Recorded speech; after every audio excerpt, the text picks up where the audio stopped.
I'm Moshe and this is your SportzSchmooze update. So at the end of last week, my very good friend Walter Richards went on our YouTube page and he gave an opinion piece, and I stress opinion because that's what it was, about how he believes the future of Carmelo Anthony is going to be in Chicago. Walter, Bubble.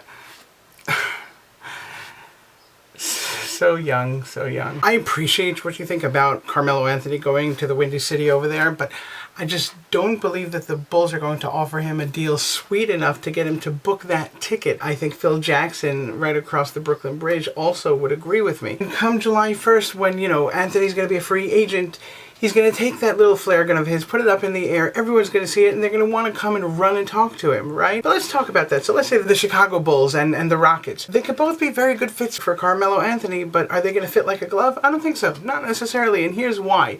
Number one, Carmelo Anthony, and this is what speaks to me about him, before he's a basketball player, he's a human being, and he's a father.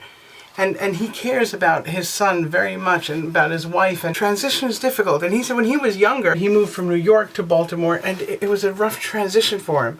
He had to make new friends and adjust to a new school, new environment and everything, and it's not easy, and he doesn't want that for his son. Yeah, and I believe many of us can actually identify with that, because who doesn't want to give their kid a better life than they had growing up, you know what I mean? And number two, the Bulls and the Rockets are both well over the salary cap in the meantime, whereas here in New York City, Walter, his salary comes at $129 million. Roll out the red carpet, it's here for him. Plus, Phil Jackson and Derek Fisher went out and they traded Tyson Chandler and Raymond Felton for the likes of Shane Larkin, Jose Calderon, and Samuel Dellenberg. I mean, come on, they're restructuring really, really nicely. And if you ask me, the real question over here, Walter, isn't whether or not Melo's going to stay or go. I think the real question is, when he does stay, is he going to keep all $129 million in his salary, or is he going to leave some in the bank account for the Knicks to, look ahead into the future in the next coming seasons? I don't know, what do you guys think? I guess we have to wait and see what happens next. I'm Moshe for your SportzSchmooze update. Follow us on our Facebook and Twitter page